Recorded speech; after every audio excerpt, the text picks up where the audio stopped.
Good morning, students. Today we start the chemistry lecture number 17 and the topic electrochemistry and their subtitle is Kohlrausch law. And the second part of the today's lecture is corrosion. So the most important topic today is the Kohlrausch law. The number of the question are based from the board examination point of view, home board and entrance examination point of view. That is the most important parts for the today lecture parts. And the second part of today is corrosion, their factor affecting and basic information regarding the corrosion and their topic based some questions. So let's start the Kohlrausch law.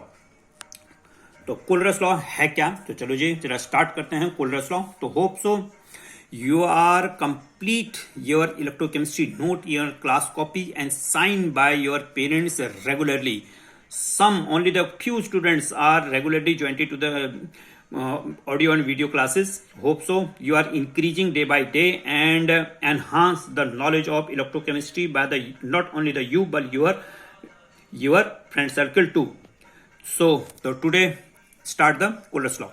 So what is the Kohlrausch law? Kohlrausch law is another name of the Kohlrausch law, law of independent migration of ions.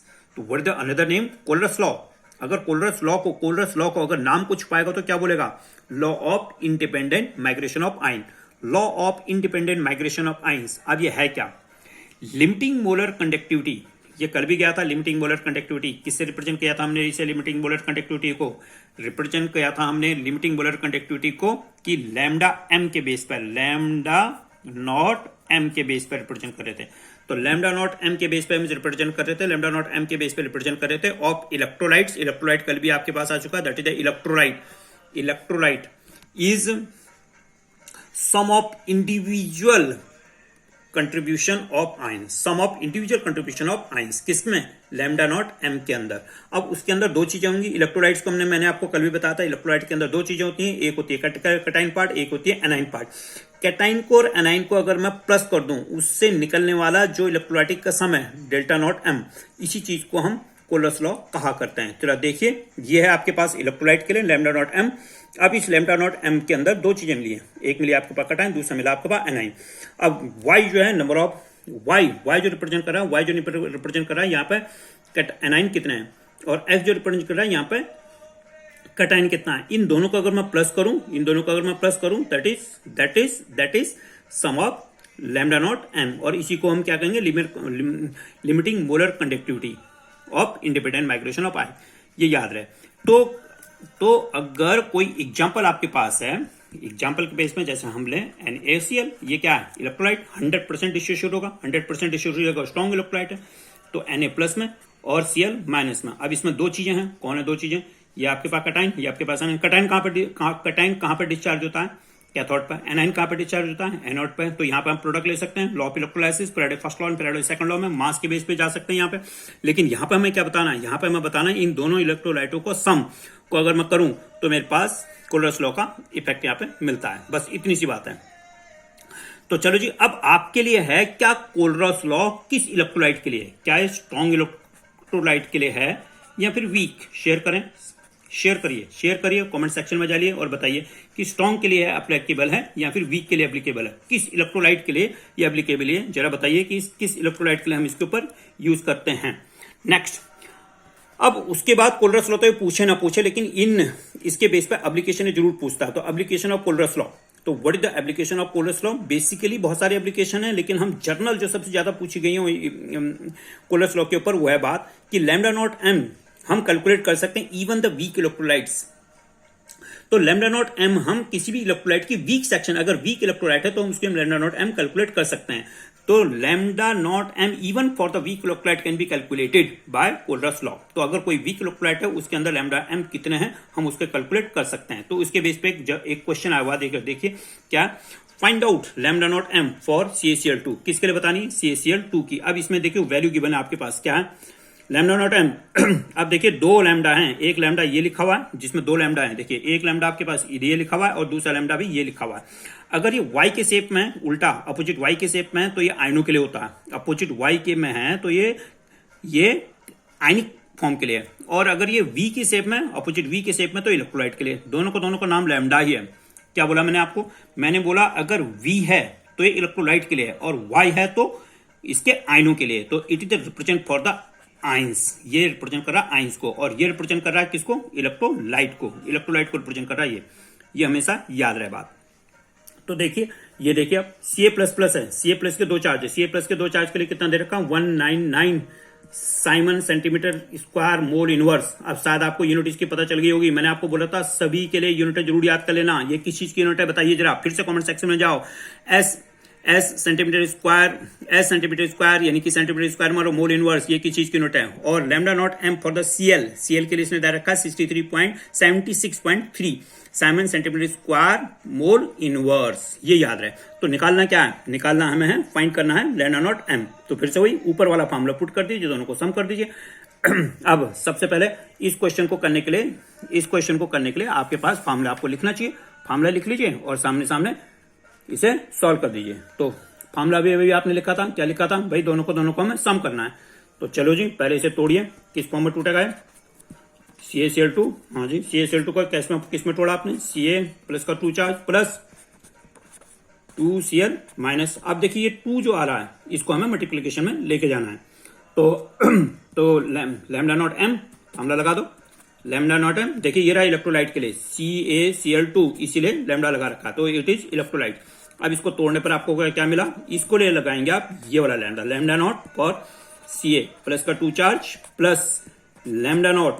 अब lambda naught यहाँ पर आपके पास 2 से multiply करके तो जो y लिखा था, देखिए ये y कितने यहाँ पे, y यहाँ पर आ गया 2, तो y यहाँ पे मल्टीप्लाई करनी पड़ेगी प्लस, और क्या है Cl में आपके पास माइनस के 2 चार्ज, और यहाँ पर मल्टीप्लाई करोगे आप 2 से, तो ये y की वैल्यू जो है इसमें 2 आएगी, ये है इंपॉर्टेंट। और लेकिन क्योंकि कैल्शियम एक ही है तो यहाँ पर आपके पास x आपको मिला नहीं। तो चलिए जी बताइए y कितना दे रखा था आपको, x कितना दे रखा था आपको, या फिर कैटाइन कितना दे रखा था, ये आप देख लीजिए। तो कितना है 119 यूनिट आपको पता है, प्लस 2 मल्टीप्लाइड 20 मल्टीप्लाइड कितना है 76.3। इन दोनों को सम करिए, पता चल गया 2 कहां से आया, 2 कहां से आया, क्योंकि इसकी कोफिशिएंटिंग लगी हुई थी। क्यों, क्योंकि यहाँ पे 2 आयन थे, क्यों, क्योंकि यहाँ पे 2 आयन में टूट रहा है। तो इन दोनों की मल्टीप्लिकेशन कर दिए और यहाँ पर आंसर दे दीजिए और साथ में बताइए कि इसकी यूनिट क्या होगी। तो ये बहुत ही सिंपल सा क्वेश्चन है जो कि 1 नंबर 2 नंबर में आपको मिला करेगा। ध्यान दीजिए, कुछ नहीं है ऐसे वाले क्वेश्चनों में। तो ये कोल्ड्रस लॉ है, कोल्ड्रस लॉ की एक यूनिट है और कोल्ड्रस लॉ की एक एप्लीकेशन पॉइंट ऑफ व्यू में एक्सप्लेनेटरी है। बोर्ड में आए हुए कुछ और इंपॉर्टेंट क्वेश्चन है, जरा देखिए। क्वेश्चन देखिए, कैलकुलेट, क्या कैलकुलेट करना है, question number 2, calculate limiting molar conductivity of aluminium nitrate. Formula भी चेक कर दिया, क्या ठीक लिखा नहीं लिखा बताइएगा, फार्मूला ठीक है या नहीं है, चेक करते फार्मूला ठीक है या नहीं है। चलिए आगे, और lambda not M for the aluminium ion के लिए दे रखे हैं 209, फिर से वही unit siemens centimetre square mole inverse, और lambda not M for nitrate is 62 siemens centimetre square mole inverse. क्या निकालना है मुझे, क्या निकालना है, लिमिटिंग मोलर कंडक्टिविटी। फिर से क्या करेंगे आप, फिर से वही लैम्डा नॉट एम फार्मूला लिख लीजिए, डिसोशिएट कर लीजिए। अब की बार इसके अंदर जब आप बैलेंस करेंगे तो इस यूनिट को आपको 3 के साथ मल्टीप्लाई करनी, जैसे आपने 2 के साथ मल्टीप्लाई कर रखी थी। नेक्स्ट दूसरा क्वेश्चन देखिए, ये काफी बार पूछा गया, होम बोर्ड एंट्रेंस में मिलता है ये वाला question. Lambda not M for the water कितना है, lambda not M for water, what is the value of lambda not M for water, बहुत important question. Next question number 4 देखिए, क्वेश्चन नंबर 4 में आपके पास क्या है, मोलर कंडक्टिविटी ऑफ 0.0025 मोल पर litre CH4 is methane, CH4 is 46.1 Simon centimetre square mole inverse. Calculate degree of dissociation, what is the degree of dissociation, जानते हो आप लोग डिग्री ऑफ डिसोसिएशन, जल्दी बताओ क्या है डिग्री ऑफ डिसोसिएशन, जल्दी बताइए क्या है, अल्फा, और अल्फा हम लोग बात कर चुके हैं। तो calculate the degree of dissociation, calculate the degree of dissociation and dissociation constant. ठीक, dissociation, degree of dissociation constant क्या था, Ka, और अगर एसिड ए के लिए है और बेस के लिए तो Kb। अब देखिए यहाँ पे लैम्डा नॉट एम हाइड्रोजन के लिए आपके पास दे रखा है 349.6 साइमन सेंटीमीटर मोल इनवर्स आपके पास है। तो इस इंफॉर्मेशन के बेस पर आप इसे निकाल सकते हैं। और साथ में दूसरी हो गई आपके पास HCOO माइनस में, तो 54.6 Simon centimetre square mole inverse. क्या निकालना है आपको पास, मोलर कंडक्टिविटी। लेकिन मोलर कंडक्टिविटी के गिवन के बेस पर, मोलर कंडक्टिविटी के गिवन के बेस पर आपको निकालना है के और साथ में निकालना है के ए। फार्मूला चेक करिए, और ये फार्मूले आपके पास 11th में भी आ चुके हैं इक्विलिब्रियम में, डिस्ट्रीब्यूशन कांस्टेंट के बेस पर। चलिए यह है क्वेश्चन नंबर 2 जो कि बोर्ड में काफी बार आया, क्वेश्चन नंबर 4 के बेस पर। क्वेश्चन नंबर 3 क्या था, lambda not M. Question number 2 क्या था, लिमिटिंग मोलर कंडक्टिविटी कंप्लीट करनी थी। क्वेश्चन नंबर 1 क्या था, एक बहुत ही सिंपल सा क्वेश्चन था, तोड़िए और इसे एक्सप्लेन करिए। फॉर्मूला जिसके पास होगा वही इन न्यूमेरिकल को कर पाएगा। क्वेश्चन नंबर 5 देखिए, क्वेश्चन नंबर 5 देखिए, फिर से एक important question. The conductivity of 0.001028 मोल पर लीटर CH3COOH, सबको इसका नाम पता है, एसिटिक एसिड। चलिए जी, बहुत बढ़िया नाम। इज 4.95 मल्टीप्लाई 10⁻⁵ किस चीज में, siemens centimetre inverse. If lambda M acetic acid is 390.5 siemens centimetre square mole inverse, then calculate its dissociation constant. फिर से वही डिसोसिएशन कांस्टेंट का मतलब के ए आपको निकालना है, ये एसिड के लिए। क्वेश्चन देख लीजिए, बोर्ड में आया हुआ क्वेश्चन है। जिसको भी नहीं आया टाइम लीजिए, पढ़िए, खुद पढ़िए, और बहुत ही आसानी से न्यूमेरिकल हो जाएगा, क्योंकि सीधे सीधे आपको फार्मूला लगाना है, कुछ नहीं करना, फार्मूला लगाना, सॉल्व करना, कैलकुलेशन का पार्ट करना, यूनिट जरूर लिखिए, और nothing special on these applications. अब बात यह है कि इस एप्लीकेशन, जो हमने एप्लीकेशन ऊपर ले रखी थी, इस एप्लीकेशन का 2 न्यूमेरिकल है। मैंने आपको बोला रखा था क्या बोला रखा था कि कैलकुलेशन ऑफ कोलरस लॉ के लिए हमने वीक इलेक्ट्रोलाइट्स को ले रखा था, कि वीक इलेक्ट्रोलाइट्स की हम कैलकुलेशन कर सकते हैं, क्या, लैम्डा नॉट। अब इसी के बेस पर जो के ए आ रहा और अल्फा आ रहा, ये भी इसी के एप्लीकेशन के बेस पर हम इसे मान सकते हैं। तो एप्लीकेशन 1 2 3 4 करके आप इसे आगे बढ़ा सकते हो। जैसे मैंने केवल एक एप्लीकेशन को मेंशन किया, इसमें 2 एप्लीकेशन ऑलरेडी आ चुकी है, तो 3 एप्लीकेशन आप इसे ले सकते हो। जैसे के ए के बेस पे ले लिया और एक अल्फा के बेस पे ले लिया। तो this is the also the part of calculating dissociation constant and degree of dissociation. तो डिग्री ऑफ डिसोसिएशन कांस्टेंट भी इसी के एप्लीकेशन का एक पार्ट हो जाएंगी। याद रहे बात, बहुत अच्छी तरह से सावधानी से न्यूमेरिकल को करिए, और यूनिट लिखिए, और ढंग से करिए, पॉज करिए, सॉल्व करिए, प्रॉपर करिए, और फार्मूले को इकट्ठे करिए। फार्मूले नहीं आते हैं आपको तो मेरे को बताइए। नेक्स्ट, हम इन क्वेश्चन का सॉल्यूशन आगे भी ले सकते हैं। सेकंड जो पार्ट था हमारे आज का, वो लेक्चर नंबर 17 का, मेरे पास केवल क्वेश्चन बनेंगे। चलिए हम बात करते हैं जरा एक और इंपॉर्टेंट टॉपिक की, वो आपके पास है कोरोजन। तो देखो मेरे बच्चों, जरा कोरोजन किसे कहते हैं और कोरोजन का यूज हमारे पास कहां पर आने वाला है। कोरोजन, तो देखिए कोरोजन के बेस पर, अब ये चैप्टर का लास्ट सेक्शन है। हो सकता है, पॉसिबिलिटी हो सकती है कि इन फ्यूचर में अगर सिलेबस हमारे पास कम होता है, चैप्टरों की कंक्लूजन पॉइंट ऑफ व्यू में बोलेंगे भाई इसकी थोड़ा सा पीछे वाला पोर्शन हटा दो, तो मे बी पॉसिबल कि कोरोजन यहां से हट सकता है। और इसका जो सेकंड लास्ट पार्ट है, इसका जो लास्ट पार्ट है वो आपके पास है सेल और बैटरी।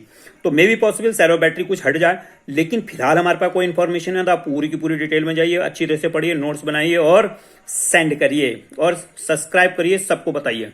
चलिए, तो 2 टॉपिक इसमें बचे हुए हैं। अब बचा हुआ आपके पास कोरोजन। तो देखिए जरा कोरोजन के बेस पर आपके पास क्या बोला जा रहा है और क्या चीज आपके पास लिखाई जा रही है। तो कोरोजन में क्या देखिए, डिटोरिएशन, वर्ड पकड़ो, वर्ड पकड़िए। द डिटोरिएशन का मतलब खत्म कर दिया, उसे नुकसान पहुंचा दिया। Deterioration of metal in presence of air and moisture. Metal की ऊपर की सरफेस को धीरे धीरे खत्म कर रहा है। कौन खत्म कर रहा है? उपस्थित हवा और मॉइस्चर, पानी में प्रेजेंट होने वाली कुछ एयर के part, is known as corrosion. और रस्टिंग जो है इसका एग्जांपल है। For example, rusting of the iron is an example of corrosion. लोहे में लगने वाली जंग जो है कोरोजन का एक बहुत ही बड़ा और फेमस एग्जांपल है, आपको पता होनी चाहिए। तो फिर कोरोजन क्या है, एक वर्ड से आपको पता चल जाएगा, deterioration of metal surface in presence of air and moisture. किसी भी मेटल के सरफेस में होने वाली हवा और उसके मॉइस्चर से जो उसकी सरफेस में डिस्टर्ब से होगा, जो रिएक्शन वहां पर टेक प्लेस होगी, वो हमारे पास क्या कहलाती है? कोरोजन। और रस्टिंग इधर एग्जांपल ऑफ कोरोजन। तो बात है, हम इस चीज को बचा कैसे सकते हैं और इसके फैक्टर इफेक्टिंग क्या है। बचा सकना और फैक्टर इफेक्टिंग, 2 ही चीज इंपॉर्टेंट है। अब देखिए इंपॉर्टेंट बात क्या है कि कोरोजन के कौन कौन से फैक्टर हैं। देखिए factor affecting of the corrosion. तो फैक्टर इफेक्टिंग ऑफ कोरोजन, पहला क्या है? खुद ही एयर। अगर एयर के कंपोनेंट कम हो तो हमारे पास रस्टिंग की प्रोसेसिंग कम हो जाएगी। दूसरा मॉइस्चर यानी कि हब, पानी के कंपोनेंट उसमें आ गए। थर्ड क्या है आपके पास? कोई गैस के कंपोनेंट हो गए, जैसे CO2 SO2, ये भी पानी में घुली हुई हो सकती है। CO2 होगी, SO2 होगी, कोई अदर गैसेज यहाँ पे पानी के अंदर घुली हुई है, तो कोई गैस प्रेजेंट है। तीसरा, चौथा हो गया आपके पास साल्ट डिजॉल्व इन वाटर, कोई साल्ट डिजॉल्व है, जैसे राजस्थान वाले एरियाज में आपके पास साल्ट ज्यादा है, समुद्री एरिया में आपके पास साल्ट ज्यादा है पानी में घुले हुए, अगर उस जगह में हमारे पास कोई रस्टिंग जैसी प्रोसेस या कोरोजन की प्रोसेस हो बहुत तेज हो जाती है, तो ये फैक्टर इफेक्टिंग है 4। तो what kind of the factor affecting of the corrosion? There are the air, moisture, gas dissolve in water and salt dissolve in water. तो gas dissolve in water, salt dissolve in water, moisture and air are the factor affecting. चलिए, अब है इसका उससे important बात। क्या important बात? कि ये जो कोरोजन आपने ऊपर पढ़ा था, ये कोरोजन थे जिसको आपने वो एक वर्ड दिया था डिटोरिएशन, ये कोरोजन एक्चुअल में इलेक्ट्रोकेमिकल सेल है। यह बात ये वाइवा में बहुत बार पूछा गया है। तो रस्टिंग या फिर कोरोजन अपने आप में इलेक्ट्रोकेमिकल सेल है। अब ये इलेक्ट्रोकेमिकल सेल क्यों है और कौन सा कैथोड, कौन सा एनोड और कौन है electrolyte, it the most most most most important thing. याद रहे, मोस्ट इंपोर्टेंट, ये आपसे जरूर पूछा जाना चाहिए अगर ये सिलेबस का पॉइंट हमारे पास बना रहता। तो क्या बोला मैंने कि इलेक्ट्रोकेमिस्ट्री के पार्ट में जो इलेक्ट्रोकेमिकल सेल बना था, इलेक्ट्रोकेमिस्ट्री के अंदर जो इलेक्ट्रोकेमिकल सेल बना था, कोरोजन उसका एक पार्ट है। तो कोरोजन इसलिए हम इसको क्या कहेंगे, कोरोजन सेल भी हम इसे कहेंगे, जरा याद रहे। तो चलो, जो इसकी इंफॉर्मेशन मैं आपको देते हैं। तो रफ मेटल की जो सरफेस है, मेटल की जो रफ सरफेस है, वो रफ सरफेस एनोड होती है। रफ सरफेस क्या है? एनोड। रफ सरफेस क्या है? एनोड। ठीक है मेरे बच्चों। चलिए, और जो इंप्योरिटीज उसके अंदर प्रेजेंट है सरफेस के अंदर, लोहे के अंदर जो भी मेटल है उसके अंदर, वो आपके पास कैथोड है। तो इंप्योरिटीज क्या है? कैथोड। और आयनिक की सरफेस क्या है? जो रफ सरफेस है, खुरदुरी सी सरफेस होगी थोड़ा सा, वो आपके पास एनोड होगी। अब तो फिर जो है इलेक्ट्रोलाइट क्या है? तो वाटर हैविंग द साल्ट और आधा द गैस। आपने दो चीज बोली थी ना कि या तो गैस है उसके अंदर या फिर कुछ साल्ट उसमें घुले हैं या फिर दोनों है, और ये दोनों के दोनों मिलके या फिर एक मिलके क्या बनाएंगे? इसके इलेक्ट्रोलाइट्स बनाएंगे। तो देखिए, ये आपके पास इलेक्ट्रोलाइट्स है। तो तीन चीजें हो गई। एनोड क्या है? मेटल के सरफेस। इंप्योरिटीज क्या है? कैथोड। वाटर हैविंग साल्ट और other get the gas dissolve, that is electrolyte. ये आपको पता होनी चाहिए। ठीक है जी। तो यहां से ये क्वेश्चन खत्म। अब दूसरा क्वेश्चन यहां पर बनेगा कि अगर रोस्टिंग तो हो गई, समझ में आ गई, लेकिन आप इसे प्रोडक्ट कैसे करोगे? तो प्रोडक्ट का आप ढूंढिए, कैसे आप इसे बना सकते हो, कैसे आप इसे बचा सकते हो। ठीक है, होमवर्क के बेस पे देखिए, write the corrosion cell reaction, बहुत इंपॉर्टेंट मेरे बच्चों। अब आपने कैथोड बता दिया, ऐसे आपने बताया तो ये कैथोड है, अब आपने बताया ये एनोड है। तो इस कैथोड और एनोड की रिएक्शन को पकड़िए और नेट रिएक्शन लिखिए। तो पहला क्वेश्चन क्या हुआ? Write the corrosion cell reaction. Corrosion cell की रिएक्शन क्या है? कैथोड में क्या होने जा रहा है, एनोड में क्या होने जा रहा है, नेट रिएक्शन क्या है? कैथोड में क्या है, एनोड में क्या है, एनोड में क्या है, कैथोड में क्या है, नेट रिएक्शन इसकी क्या आएगी? दूसरी बात है, रस्टिंग जो है बढ़ेगी, रस्टिंग इंक्रीज हो रही है। देखिए लुक एट दैट, ये क्या है? ऊपर की एरो चलिए तो इंक्रीज, नीचे की जा रही हो तो decrease. Rusting is increase on या इन सलाइन वाटर। अगर पानी में ज्यादा साल्ट घुले हुए हैं तो रस्टिंग इंक्रीज हो रही है। क्यों? अगर पानी में कुछ साल्ट वाले सब्सटेंस ज्यादा है तो रस्टिंग बढ़ेगी घटेगी? तो पहला क्वेश्चन तो होगा हाँ जी बढ़ेगी। क्यों? आपको आंसर दीजिए। दूसरा क्वेश्चन देखिए, गैसेस डिसॉल्व इन वाटर। अभी आपने बोला था कि गैस, जैसे आपने ऊपर बोला था भाई, दो गैसें हो गई, कौन सी? CO2 हो गई, SO2 वाली गैस, ये कॉमन गैसेस हो गई। अगर ये गैस यहाँ पे पानी के अंदर डिसॉल्व, तो gases dissolve in the water increase the rate of rusting. क्यों भैया? क्यों रस्टिंग का रेट क्यों बढ़ गया उससे? चौथा हो गया आपके पास, प्रोटेक्ट कैसे करोगे? Method of protection.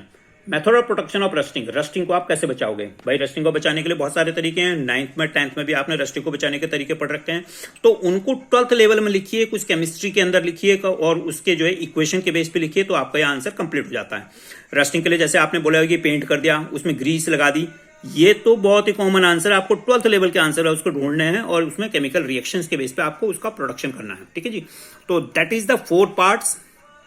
Fourth question, method of protection of rusting. और उससे पहले कि पानी के अंदर गैस हैं तो वो रस्टिंग को कैसे इंक्रीज कर रही हैं और सलाइन वाटर कैसे इंक्रीज कर रही हैं। और इसका पहला क्वेश्चन जो था, इसको कोरोजन सेल कह रहे हैं। तो कोरोजन सेल आपके पास बहुत इंपॉर्टेंट टर्म्स हो गया। कोरोजन सेल के बेस पे कैथोड, एनोड और नेट रिएक्शन को आप जरूर लिखिए और शेयर करिए कि किस तरह से आपने इसे लिख रखा है। और देन आपके लिए अगला जो पार्ट हो गया वो हो गया सेल को आपको खुद करना है। एक्सप्लेन करिए कितने तरह की सेल है। मैं क्लासिफिकेशन बना के इसके छोड़ दूंगा। लेक्चर नंबर 18 में जर्नल क्लासिफिकेशन सेल के बारे में एक्सप्लेन कर दूंगा, लेकिन इन सेलों को आपको एक टेबल फॉर्मेट में लिखनी है कि कैथोड में कौन, एनोड में कौन और किस तरह की उसकी यूजिबिलिटी है। ठीक है जी। तो सेल के बेस पर आने वाली जो सेल है, कंप्लीट सेल हमारे पास जो सिलेबस में रखे गए उन सेलों के बीच में आपको पास में एक रफ क्लासिफिकेशन बना दूंगा और उस क्लासिफिकेशन को आपको कंप्लीटली बनाना है। तो आज के लेक्चर के बारे में मैं फिर से बता दूं, आपके पास दो ही टॉपिक थे हमारे पास जो बचे हुए थे, एक तो कोरोजन और दूसरा था आपके पास कोल्ड्रस लॉ। तो कोरोजन और कोल्ड्रस लॉ के ऊपर डिटेल में जाइए, देखिए, पढ़िए, नोट्स बनाइए, सेल्फ में जाइए। और सेल्फ वाला चैप्टर मैंने आपको बोला था कि प्रिंसिपल एक्सट्रैक्शन में स्टार्ट करने वाला हूं। बहुत बच्चे ने बोला था कि भाई कौन सा चैप्टर आप स्टार्ट कर रहे हो, तो एक ऑर्गेनिक का हो गया, दो ऑर्गेनिक के कंप्लीट हो गए, दो फिजिकल के। अब बचा हमारे पास इनऑर्गेनिक का, तो इनऑर्गेनिक का हम क्या लेंगे, प्रिंसिपल एक्सट्रैक्शन। तो 2 दिन आपके पास है, स्टार्ट करिए उसे पढ़ना। सेल्फ वाला चैप्टर है, कोई ज्यादा प्रॉब्लम वाली चीजें उसके अंदर नहीं है। और नोट्स बनाइए उसके ऊपर, और किस तरह से जाएंगे, कैसे हम उसके ऊपर वर्क करेंगे, ये मैंने आपको बता देना है परसों के लेक्चर में, या फिर कल अगर हमारे पास बनता है उसके ऊपर तो हम। और तो कल आपके पास आने वाला है कुछ और बड़े वाले क्वेश्चन और कुछ सेल और बैटरी से रिलेटेड। तो hope so this video is helpful to your increase the knowledge of the corrosion और कोल्ड्रस law, their application and their formula related. तो and share it this and like it. Keep learning, keep smiling, keep protect yourself, your surrounding. Thank you and double namaste to all of you.